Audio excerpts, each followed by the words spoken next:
رویا محمدي کابل از کاله وړاندې د 15,000 افغانیو په پانګونه د ښځینه‌و لپاره د افغاني دودیزو جامو جوړولو دغه کارخونه پرانیسته، خو اوس مهال یې سرمایه له 1,000,000 افغانیو زیاته ده. له هغې سره اوس مهال 30 هغه میرمنې کار کوي چې د کورنۍ سرپرستی پر غاړه لري او یا هم له اقتصادي ستونزو کړېږي. 30 خانم و دختر خانم همراه ما کار میکنن که در بخشای چرمدوزی، موردوزی، گرافدوزی. هغه اوس مهال تر ډیره خپل تولیدات په آنلاین بڼه پلوري ځکه په کور دننه یې اخیستونکي کم دي.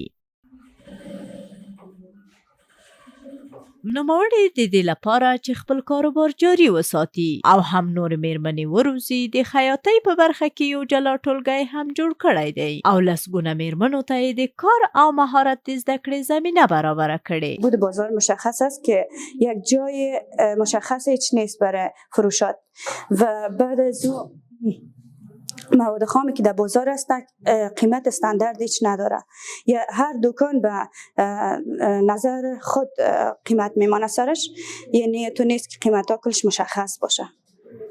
دې مرکز ته هغه نجونې او ښځې هم راځي چې له دې وړاندې بېروزګاره وې خو په دې کار ځای کې ورته د کار زمینه برابره شوې. د دغه مرکز کارکوونکي وایي که څه هم د ښځینه‌و لپاره ځینې اسانتیاوې برابرې شوې خو لا هم دا کافی نه دي او ګڼې ستونزې شته چې د دوی د فعالیتونو مخنیوی کوي. دیگه که هستن همیشه در خانه شدن و افسردگی و چیزا گرفتن و بخاطر از ما میخوایم که به یک کارخانه دیگه هم جور شود، زیاد کارخانه ها جور شود در اینجا که همه زنان افغانستان بتونن کار کنن. بسیار افسرده شده بودم، مشکل اقتصادی چیز خیر ببین است که کارخانه را اجازه کرده و ما توسط این کارخانه هم گوشه قسمت فامیل خود چه اداره میکنیم و هم خودم از افسردگی نجات پیدا کردیم. ښځینه سوداګرې وایي که څه هم په دې وروستیو کلونو کې د افغان میرمنو ظرفیتونه لوړ شوي خو مالي منابع، بانکي پورونه او د خرڅلاو مارکیټونو او داسې نورو ته لاسرسی نه لري.